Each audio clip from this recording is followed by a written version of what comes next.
D'où vient l'homme? Du singe ou d'un créateur? Voici le thème que nous explorons aujourd'hui à l'émission La Parole vivante.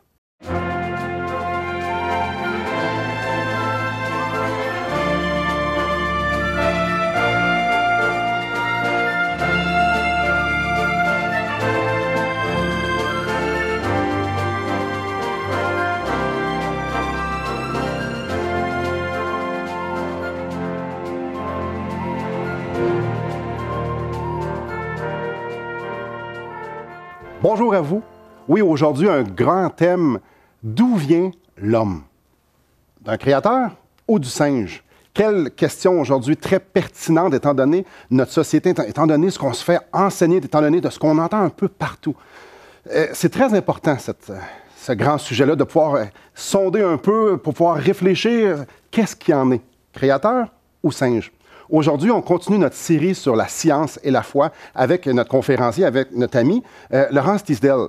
Laurence Tisdale, excusez, c'est un homme qui connaît ça, c'est un homme qui a étudié ça, qui a passé beaucoup de temps à étudier et à exprimer un peu qu'est-ce que la Bible dit à propos de nos origines et de tout ce qui concerne la science et la foi. Plus de 1000 conférences au travers le monde. 19 débats avec les évolutionnistes, avec des scientifiques qui ne croient pas à la Bible. 19 débats. Donc, il sait de quoi il parle. Il a un bac en agriculture, il a une maîtrise en génétique. Il est aussi un chargé de projet en informatique. Il est le président de l'Association de sciences créationnistes du Québec. Donc, on est heureux aujourd'hui de pouvoir l'accueillir pour qu'il vienne encore nous parler de ce grand sujet de la science et de la foi. Bonjour Laurence. Bonjour. C'est un grand plaisir de t'avoir avec nous. Le plaisir est le mien. Donc, d'où vient l'homme? Est-ce qu'il vient des singes ou est-ce qu'il vient d'un créateur? Je pense qu'il y a des hommes qui peuvent agir comme des singes, mais il y a très peu de singes qui peuvent agir comme des hommes. Bien dit. Donc, on voit tout de suite une différence. La Bible, elle est claire sur le sujet. En Genèse 1, au tout début de la Bible, le livre des débuts, des origines, où le fondement de notre foi, que ce soit juif, chrétien ou même musulman, jusqu'à un certain point, c'est pas exactement Genèse, mais il tire certaines histoires à partir de la Genèse dans le Coran. Et Genèse 1, 27 dit « Dieu crée l'homme à son image ». Très important, ça. Il a créé à l'image de Dieu, il crée l'homme et la femme. Donc, les deux sont faits. Les deux s'appelaient Adam, d'ailleurs. C'est Adam qui a donné le nom Ève à Ève. Donc, il crée l'homme à son image. Donc, on est un reflet de la divinité. Ce qui n'est pas le cas d'une vache, malgré ce que les hindous veulent croire. Ce qui n'est pas le cas d'aucune autre sorte d'animal. Pour le croyant chrétien, judéo-chrétien, la Bible, la parole de Dieu spécifie qu'on est séparés. On fait partie du royaume de la création, mais on n'est pas un animal. Nous sommes les seuls qui avons été créés à l'image de Dieu. Exact. Et dont lequel il a insufflé. Il dit, en Genèse 1, 28, il dit « Dieu les bénit, il leur dit, soyez féconds, multipliez, remplissez la terre et l'assujettissez, et dominez sur les poissons de la mer, sur les oiseaux du ciel et sur tout animal qui se meut sur la terre. » Donc, ils avaient une responsabilité envers la création. Genèse 2, 7. Donc, Genèse 1, on sait, on a l'histoire de la création à partir de Dieu. Puis Genèse 2, on a plus 2, 4, B. On a la partie où est-ce que c'est plus spécifique à le jardin puis à l'homme. Oui. Okay? Et l'Éternel Dieu forma l'homme de la poussière de la terre. Il souffla dans ses narines un souffle de vie et l'homme devient un être vivant. Donc, notre esprit, notre âme, notre partie qui est différente des animaux vient du fait que Dieu nous a insufflé. Donc, si je comprends bien, Dieu a donné la vie aux animaux, mais nous, il a fait quelque chose de spécial. Exact. Il nous a insufflé la vie, donc une vie qui est différente. D'accord. Et tout de suite, on voit une autre différence avec l'idée qu'on viendrait des singes, quand Jésus va dire en Marc 10, 6, qu'au début de la création, Dieu a créé l'homme et la femme. Donc, on est là au tout début, pour Jésus. Oui. Et je sais qu'il y en a qui n'aiment pas cette idée-là, que la création est récente et que les humains sont récents, naturellement. Mais ils ont un problème parce que Jean 3,16, qui est un verset qui est très commun dans la Bible, où est-ce qu'on nous parle de comment on a la vie éternelle à travers le Fils de Dieu. On croit ça, sinon on n'est pas chrétien. Et pourquoi on ne croira pas à Marc 10, 6? On ne peut pas prendre un verset juste parce que Jésus le dit, puis on garde lui, puis on enlève lui. Jésus a quand même dit que l'homme et la femme sont là au début. C'est ce qui est dangereux un peu de dire « Ah, je vais prendre ce passage-là et pas ce passage-là. » Si c'est la parole de Dieu, exact. On l'apprend en entier. Exact, Oui. exact. Là, où ça concerne la science, Oui. cette idée que l'homme viendrait d'autre chose que Dieu a vraiment commencé à développer à partir des débuts des années 1800. Et mais en fait, ça recule jusqu'au temps des Grecs. Mais en termes de l'Europe et de la science moderne, c'est dans les années 1800, parce que tout le monde avant était chrétien puis croyait qu'on descendait on était fait à l'image de Dieu. Alors là, il y a eu une exploration qui a été faite pour découvrir les origines de l'homme et on commençait à découvrir les fossiles. Et avec la révolution industrielle à travers l'Europe, on creusait, on faisait des canals puis on trouvait des os. On a trouvé des dinosaures, on a commencé à réfléchir sur tout ça. Et là, il y a eu la question on trouve un fossile humain. De quand est-il? Donc, pour un chrétien qui verra ça, il dit, mais il était antédiluvien ou avant ou après le déluge. Oui. Donc, il soit avant ou après. Et pour quelqu'un qui n'était pas si sûr de la Bible, mais là, on commence à se questionner, mais peut-être il y a une histoire qui est plus loin que la Bible. Peut-être la Bible, c'est plus une poésie au début. Alors, ce qu'il faut savoir concernant la théorie de l'évolution, c'est que si on prend tous les os qui n'ont jamais été trouvés concernant l'évolution de l'homme, ça rentrait tous dans un cercueil. Un instant. Tous les os qui ont été trouvés, des os humains, Hominide, là, oui. Ça rentre juste dans un cercueil. Pourtant, moi, j'ai l'impression qu'on en parle tellement, ils ont tellement d'évidence scientifique qu'ils ont... Non, puis je vais vous lire une citation de Yves Coppens, le grand paléontologue, qui est très connu. D'ailleurs, sa grand-mère est chrétienne. On lui a demandé sur TV français, on lui a demandé à sa grand-mère, votre fils, il croit qu'on descend des singes. Toi, tu crois-tu qu'on descend des singes? Puis la réponse de sa grand-mère de Yves Coppens, c'était peut-être que lui descend de singe, mais moi non. Elle a dit, Yves Coppens, il a dit, et c'est cité dans le livre des Révélations des origines d'Henri Blocher, elle est très rigoureuse, en parlant de l'évolution, très rigoureuse dans ses fonctions d'observation, mais de par la nature fragmentaire de son information, très peu d'informations, elle a en plus l'extraordinaire devoir d'imaginer. La part qu'elle emprunte à l'hypothèse est immense. Donc, ce qu'on croit être des faits partout, au fond, c'est beaucoup d'imagination, beaucoup d'interprétation, et ils l'admettent eux-mêmes. Donc, c'est quand même très intéressant de voir qu'avec si peu d'informations, tous les os rentrent dans un cercueil, et ils n'ont pas trouvé tous à la même place, on arrive à une théorie qui est si bien articulée et qui a de l'air si crédible. On va garder cette pensée-là en tête et on va revenir après la pause sur cette pensée-là. D'où est-ce qu'on vient? Est-ce qu'on a assez d'informations pour pouvoir être certain? En fait, la Bible nous dit oui. Dans la parole de Dieu, Dieu a créé l'homme et la femme. Donc, probablement, ça vous fait réagir. Vous avez des questions, vous aimeriez nous parler. Vous avez juste à nous appeler à 1-877-l'Espoir, 1-877-537-7647, ou vous pouvez aller aussi sur notre site Internet espoir.ca. Au retour de la pause, on continue de parler sur ce beau sujet. En fait, on a beaucoup d'informations qui nous est données comme des absolus, mais on parle d'un crâne et un fémur à 15 mètres. Oui. On parle de 3 morceaux pour monter l'homme Java. Oui.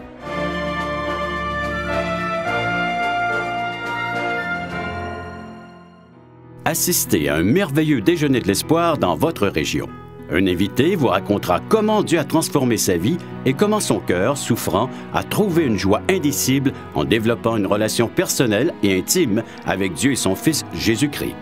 Des églises locales organisent de tels déjeuners dans plusieurs régions du Québec. Découvrez où et quand vous pouvez assister à un déjeuner de l'espoir dans votre région en visitant le site espoir.ca et en cliquant sur l'onglet « Déjeuner ».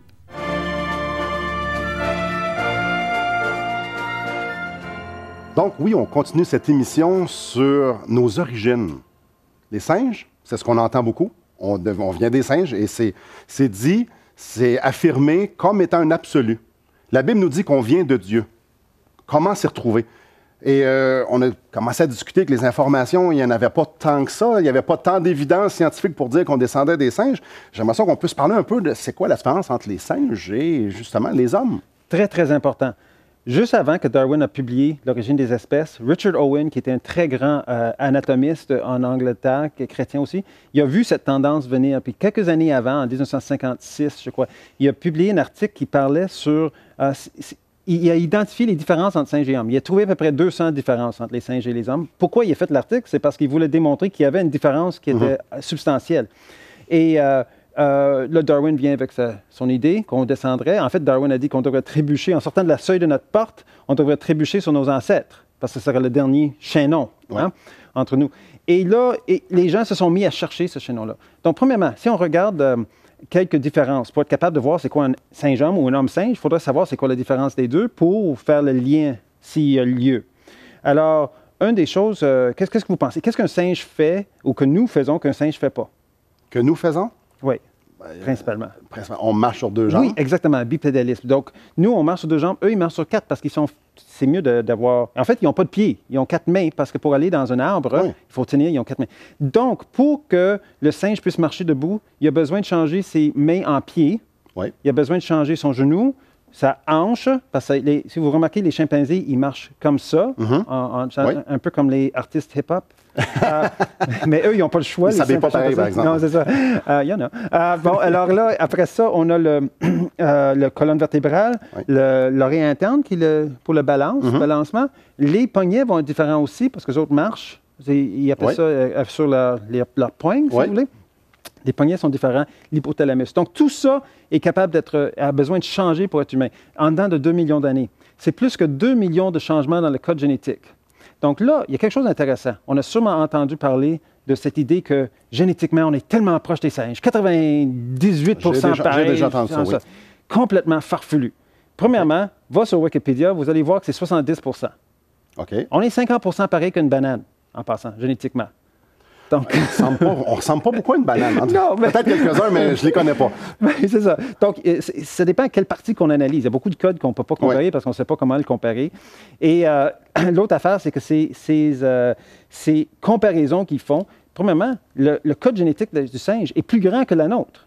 De plus que 4 plus grand que le nôtre. On ne peut pas être 98 quand eux, ils ont déjà 4 de plus que nous. Donc, ça, on va oublier ça. Donc, si je comprends bien, là, on peut...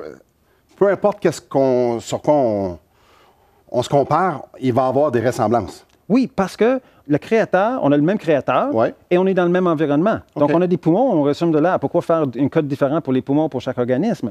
Donc, on partage beaucoup de mêmes choses. Donc, c'est inévitable. Il va y avoir des similitudes. Oui, il faudrait qu'il y ait, parce que c'est un créateur. C'est la signature du créateur.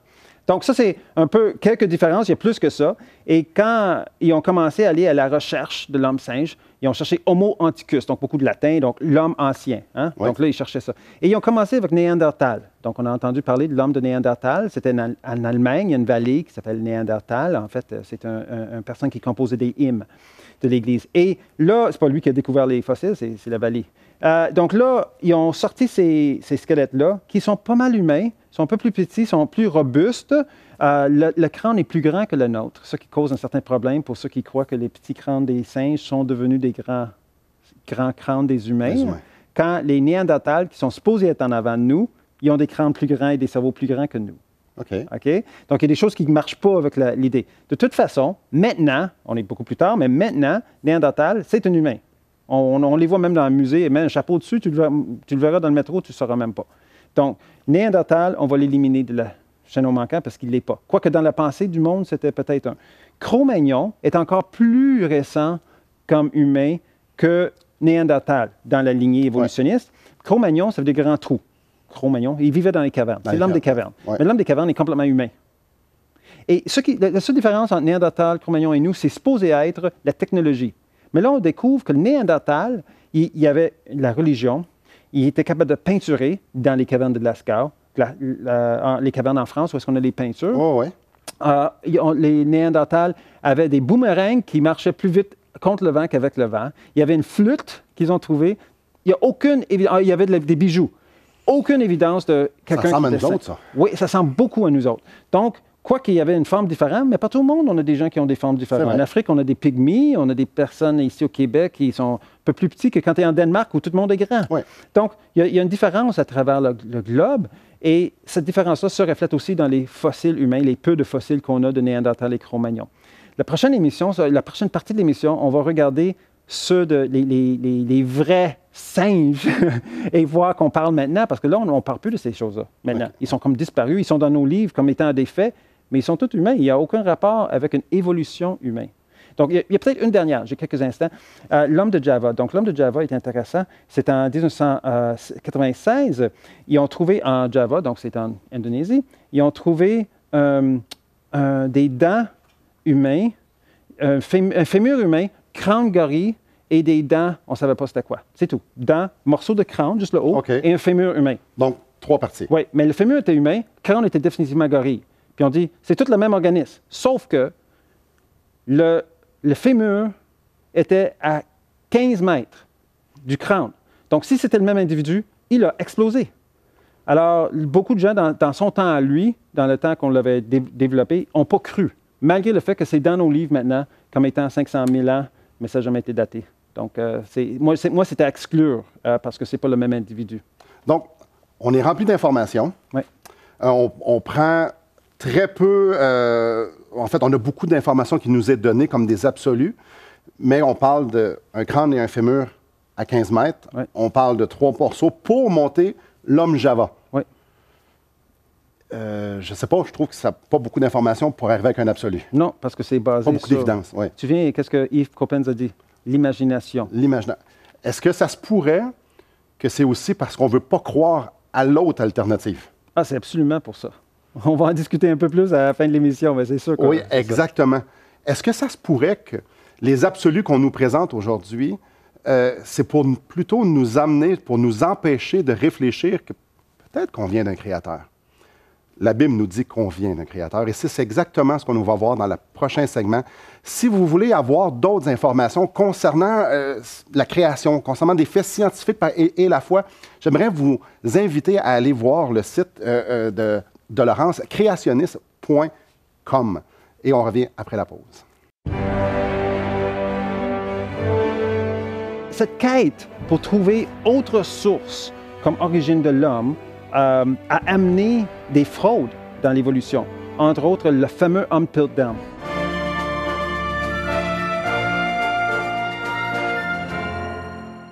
Voulez-vous combler le vide dans votre âme? Avez-vous soif d'une sérénité intérieure? La souffrance de votre cœur vous lasse-t-elle? Appelez dès maintenant pour recevoir gratuitement un évangile de Jean pour connaître l'amour de Dieu, un Nouveau Testament pour trouver des réponses à plusieurs de vos questions, le livre Destination finale pour comprendre la nécessité du salut et finalement la Bible et le salut qui nous explique comment recevoir Jésus. Contactez-nous à espoir.ca ou composez 1-877-l'Espoir.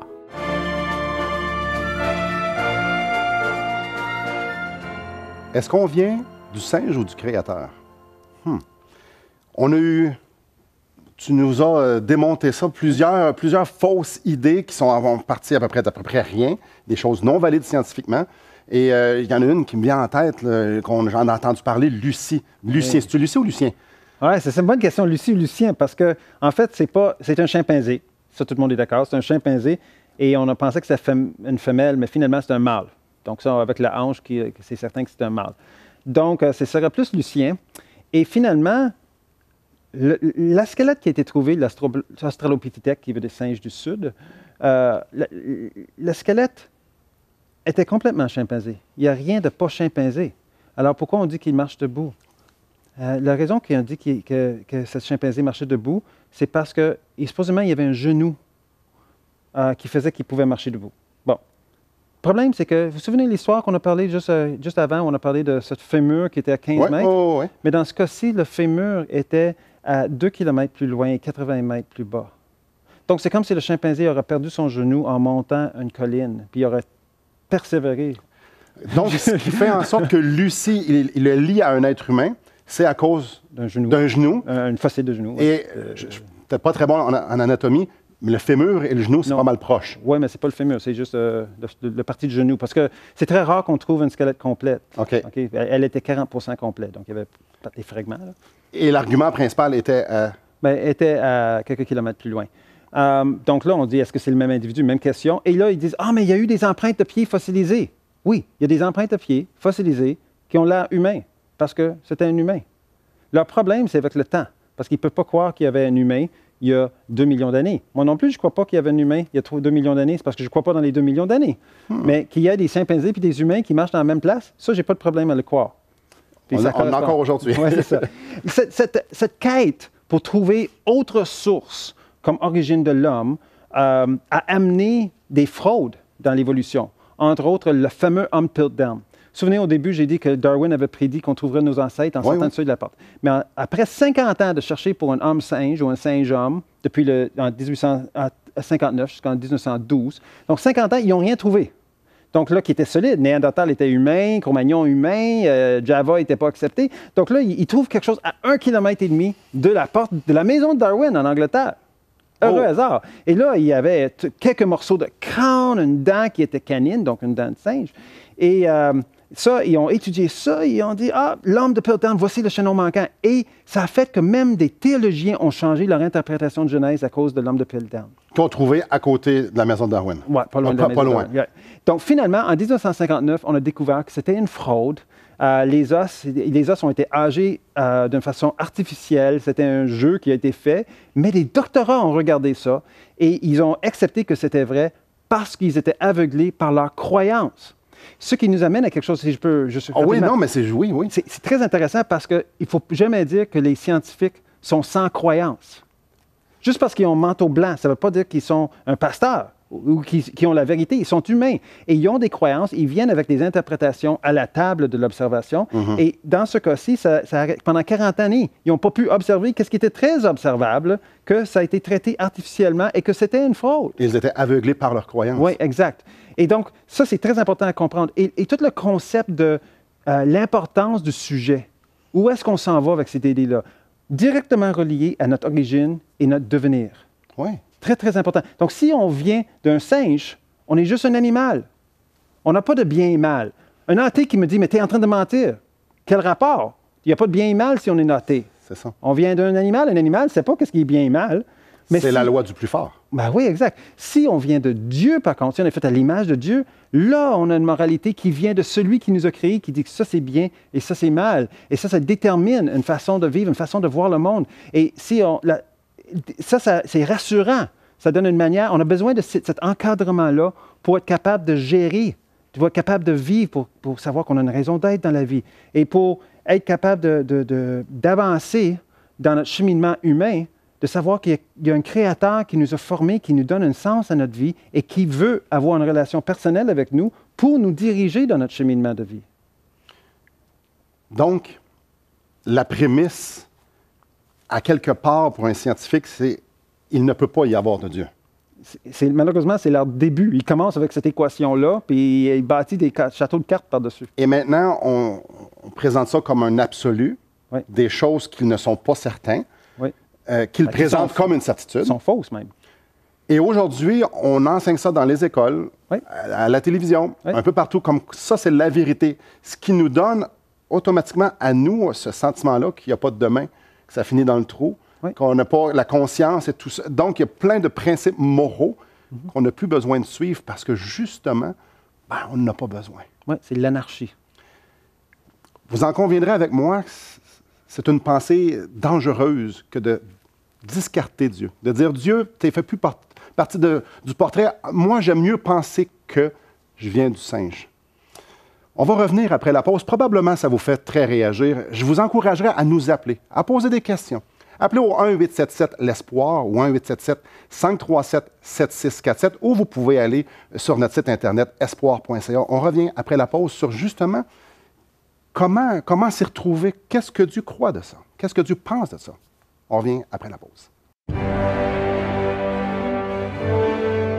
Mais c'est important que vous sachiez que Dieu a un plan pour vous aujourd'hui. Ne perdez pas l'espoir.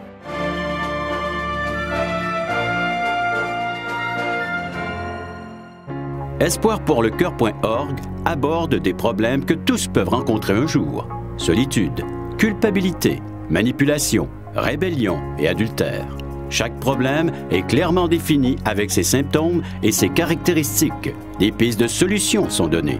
Le but du site espoirpourlecoeur.org est d'encourager les chrétiens à s'entraider. Pour participer à l'une de nos conférences, consultez notre site espoirpourlecoeur.org.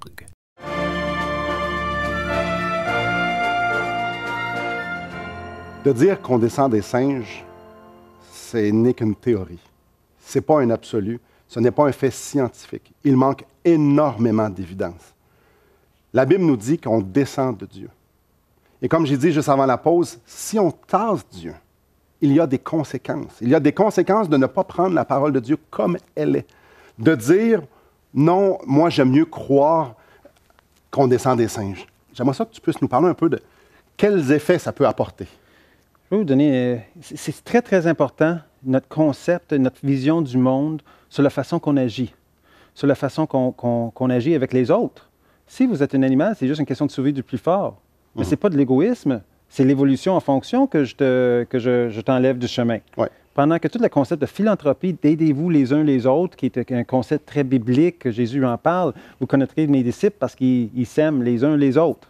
Ce concept-là vient du fait qu'on a un Créateur qui nous donne un espoir, qui nous donne une raison d'être, qui a un plan pour notre vie. Et c'est important que les gens sachent aujourd'hui, qu'ils sachent, toutes les personnes qui regardent, que Dieu a un plan pour votre vie. Ouais. Vous n'êtes pas là par hasard, qui est le message évolutionniste. La science appuie le modèle qu'on n'est pas là par hasard, qu'on est ici spécifiquement. On va en parler plus dans d'autres émissions, mais c'est important que vous sachiez que Dieu a un plan pour vous aujourd'hui. Ne perdez pas l'espoir. Merci. L'espoir. L'espoir que seul Dieu peut nous donner. Pas l'espoir dans nos raisonnements, pas l'espoir dans la science, l'espoir que Dieu nous donne. Et au début de l'émission, on a parlé qu'il y avait des gens qui ne veulent pas croire en Dieu. Et on a parlé aussi que ça peut être facile d'enlever une page de la Bible parce qu'elle nous dérange un peu. Pourtant, la Bible, c'est la lettre d'amour de Dieu pour nous.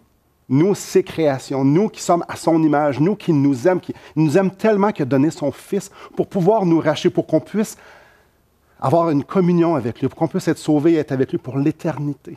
Cet espoir-là, qu'après la mort, il y a la vie avec lui. Et Jésus-Christ est venu justement sur la terre pour pouvoir nous donner cette vie.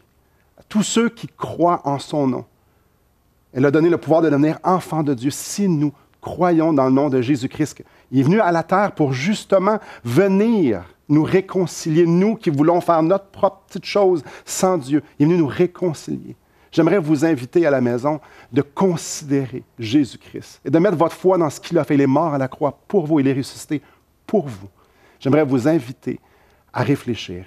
Merci beaucoup d'avoir été parmi nous et que le Seigneur vous bénisse.